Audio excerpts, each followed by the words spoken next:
Good morning. Can I ask you all to stand up? So today we want to talk about product roadmaps. So what I want to do is, if you are currently in a startup and need a product roadmap, sit down. So if you're involved in a startup now, and if you're trying at the minute to create a product roadmap, sit down. So if you're in an existing startup and you're trying to grow your company, sit down. And for the rest of you who is trying to do something like consultative sales, it's whenever you have an existing product and you're trying to upsell or you're trying to grow what your offering is. So if you're doing that, please sit down. And for the rest of you, yeah, seriously, it's Saturday morning. So tell me why you're here. Okay? Okay? Okay, so please sit down. So, let's see if this actually works. So, for a successful product roadmap, you actually need 4 things on a strategic level before you start to map anything out. First thing you need to do is you need to identify what is the problem that you intend to solve. Because if you do not know what the fundamental problem is, you're not going to create a successful strategy, and that's not going to be able to filter down into anything that you're able to implement. So you need to have a very deep understanding of what the problem currently is. Second thing is you need to know what the pain associated with that problem is. So it's very important that you understand what that pain is. Because if you're going into a corporation, if you're trying to displace somebody that already exists, unless this pain point is very high, it's going to go onto the to-do list. So does anybody here live in a house? This is where we test how effective coffee is. Or a house or an apartment or... Yes, that's fine. Who here is homeless? Okay, that made it easier for you, okay? So, has anybody got a to-do list going, oh, I must put up a shelf, or I must do some painting, or I must buy some furniture? Yeah? And does that to-do list just keep on changing? Because there's a lot of stuff that you'd like to do, but then something urgent comes along that goes way up higher on the to-do list, and everything else gets pushed down. Any of that sound familiar? Okay, so think of companies the same way as you think of people. It is the same thing. If the pain point is not in their top 3 ones, they're not going to do anything about it. So if you cannot get them to concentrate enough about their pain to do something, Jim, I need to do a wee demonstration, you're not going to succeed. So Jim, was that sore? A little bit, yeah. Good. Because your job, if you believe that this is what you have to do, is to keep on doing this. At this point, Jim, what are you thinking? Stop doing that. Yeah, that's not enough. Could you please? Until he's actually sitting and checking out how he's going to erase the video and persuade everybody that he didn't actually kill me. Exactly. So you need to make them concentrate on that pain to the point that either they're going to do something about it or you realize that they don't really care. Because without that, you don't do one line of code. You do not have somebody who's going to do the next important thing, which is to pay. Because if you do not have somebody who is prepared to pay for whatever your solution is, you're either a hobby or a charity. And that's fine if that's what you set out to do. But if not, you're kind of screwed. You will not have a business. The fourth thing is the person. If you cannot identify who the person is who's going to sign the check and authorize whatever it is that you're looking to do, you're dead in the water. So if you can't get access, it doesn't matter how good what you can do is from a technical point of view or how much it's going to benefit them. It doesn't matter. Your idea, your solution, your technology will die. So you need to understand 2 things. Who that person is, you need to be able to get access to that person, and then you need to understand what that person specifically does. Because earlier I said, treat a company like a person. But the next thing that you have to realize is this, is that people within companies do not always necessarily act in the best interest of the company. So, we all got up this morning, we all made a decision, we are going to give up our Saturday morning and we're going to come here. Yeah? You had lots of other options. But effectively, every decision that you make comes down to three important things. First one, does this make me look good? Not one of you went into a shop, maybe with the exception of Jim, and thought, if I buy this, is this going to make me look good or stupid? So we never ever turn around and go, I'm going to do this on purpose to make me look stupid. The second thing is, people always look at their own personal risk.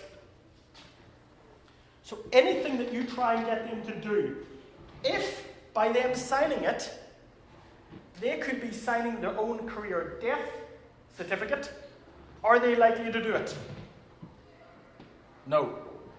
So the bigger the risk that you're asking them to sign off on, the bigger and the more overwhelming the benefit that you need to provide them in order for them to even consider it. The smaller the risk, the easier it is. The bigger the risk, the more overwhelming the advantages that you need to provide for them to sign off on something that could effectively kill their career. So, does it make me look good? What is the risk? And the third thing is, what is the hassle? The more hassle that's going to be involved with this, the less likely that they are to sign off on it. So those are the things that you need to look at before you even start to look at what your product should be. Now, whenever I ask you about what is the problem that you're solving, you need to understand one very important thing. As Dr. House says, everybody lies. So how many times has anybody actually gone to a client and asked them what their company does? Who here has ever spoke directly to a potential customer? Hands.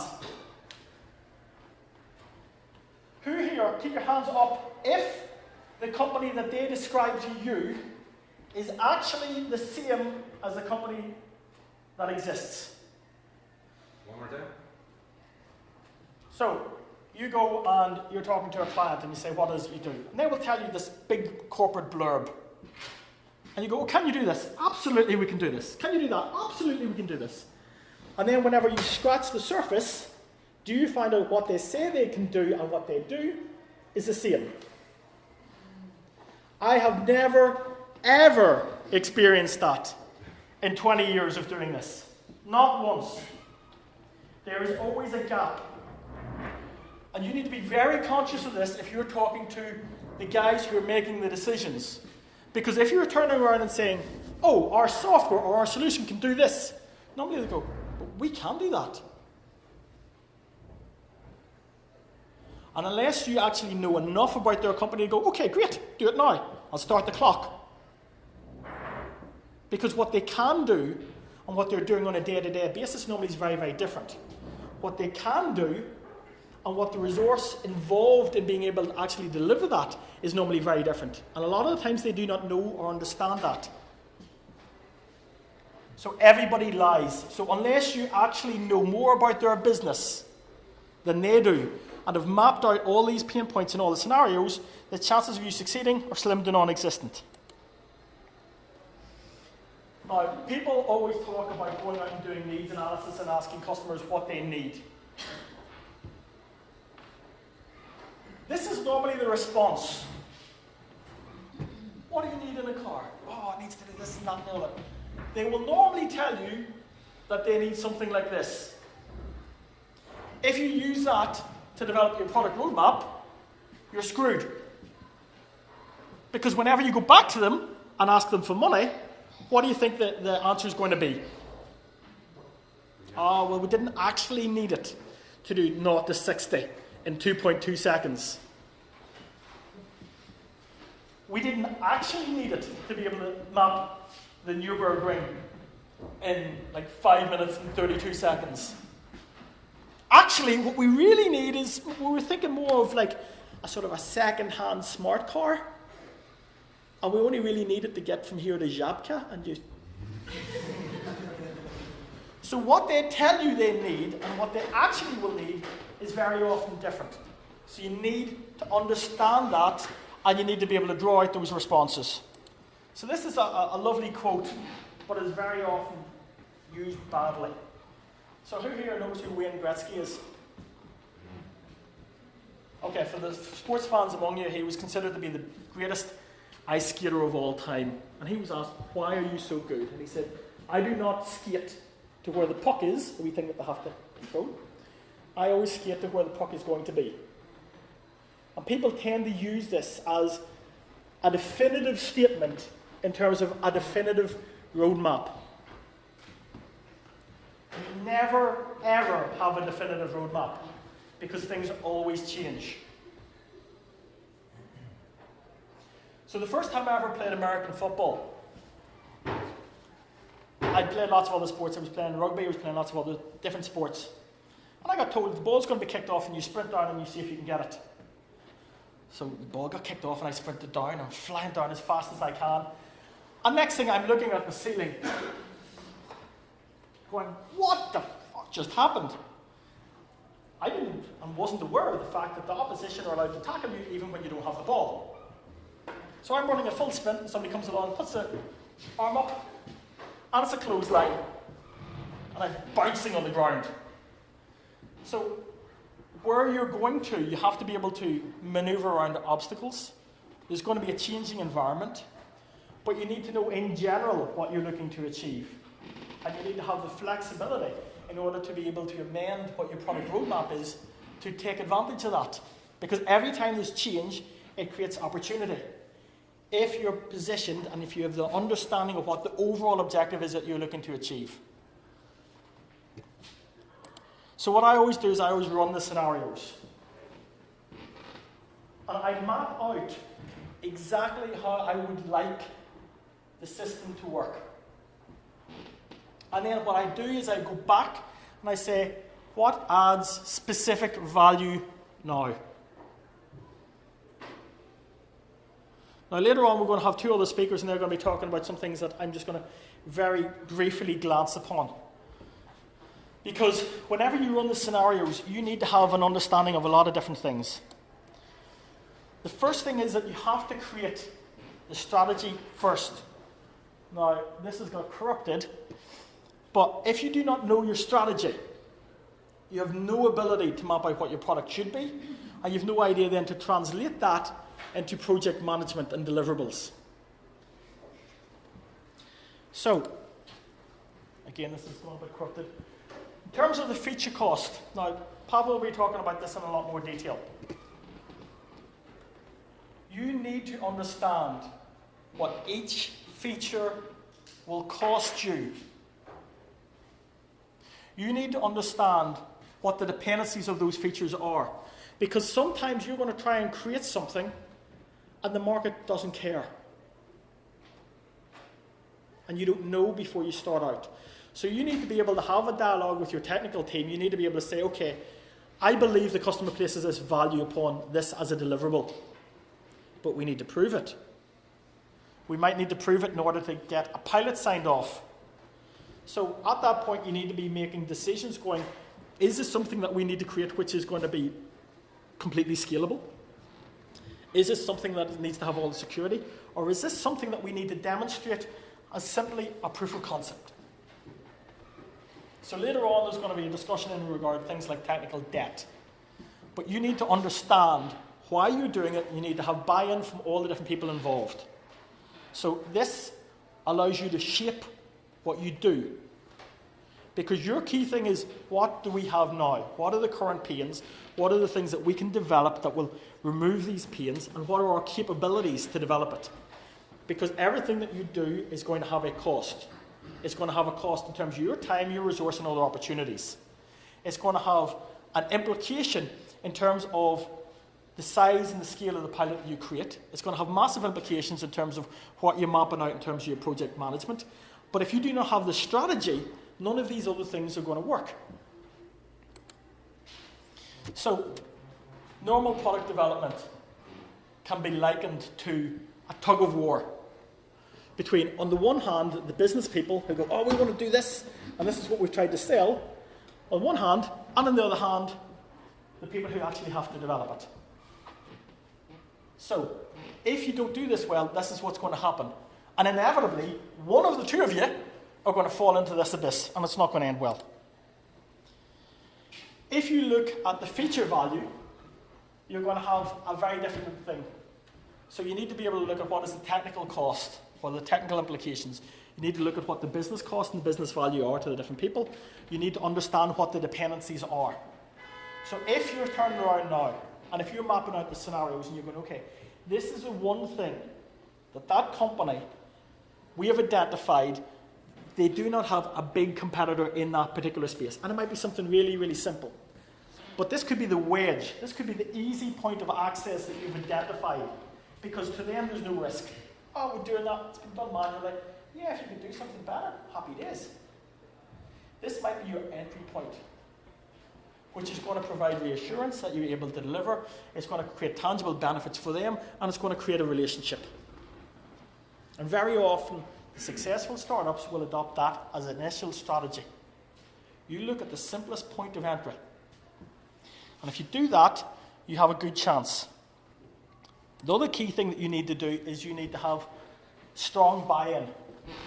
You need the different people involved in this to understand the why you're doing it. You need to have the people around the room that whenever you're creating the decisions of this overall strategy can actually give you proper feedback. So you need to be able to turn around to your technical lead and go, if we were to do this, what are the implications? If we were to create that as effectively disposable code, how long would it take? If we then had it validated and we want to do it, what is the implication in terms of the code base?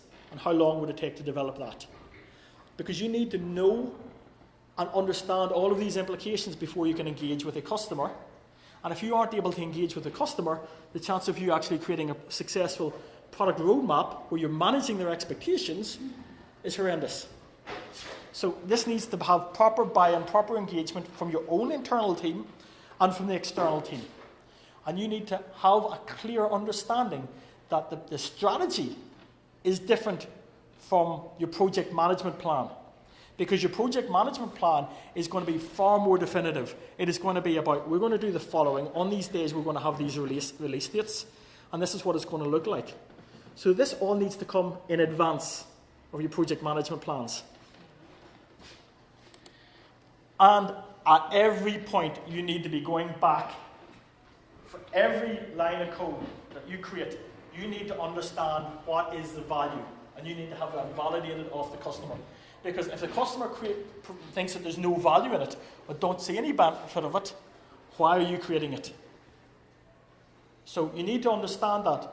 Or you need to turn around and say, okay, we're going to do this because we know as soon as we put that in place, they're going to realize that, oh, all these other problems exist. And our overall strategy is to address those. But you need to have that understanding and that comprehension, otherwise it won't work. So, you need to have this process, you need to be able to review this, and you need to update it very, very frequently. And this is a sort of a recommendation in terms of how often you come back and you review this in order to be able to map out what it is that you need and to create a successful product strategy. Now, this is something else that I would always say to look at, right? And again, this is something that's abused constantly.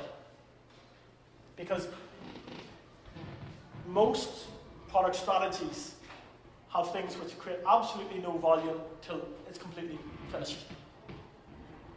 So you have a huge period of time where your potential customer, the people that you're engaging with, don't see any progress. Or, even worse, you're doing what a lot of startups do, which is you're going out and building shit, and then at the end of the day, hoping that the car that you create is actually the car that they want. And it very rarely happens. The alternative approach is to look at where they are now and look at things that make their life slightly better. And a good product strategy will always look at how do you create specific things that make their life slightly better, and doesn't take that much risk for them to move forward. So it is about identifying how you can de-risk what it is that they do. How do you create agreement, and how do you create a strategy and a roadmap where at the onset you're creating triggers so that if you're able to deliver certain things, that the next part automatically triggers in. Now this is the approach that I use when I'm going out and doing very, very, very large scale implementations or software development. Because I have been able to get huge corporations to agree an entire strategy roadmap where I've had key dependencies. If we're able to deliver this, automatically we will move it from a pilot to a full implementation. If it does the following, in terms of deliverables, we automatically move on. And that has allowed us to create a document or a roadmap, or very importantly, for an awful lot of you guys, it's about compliance for big government bodies, people who are putting things out to tender. Because this is a very, very useful strategy in terms of creating what's called a value add. Any tender document that gets submitted always allows you to do a value added proposal, where you're able to demonstrate, yes, you've asked for this, and yes, this is what we can deliver, but these are the additional things that we can deliver on top of that.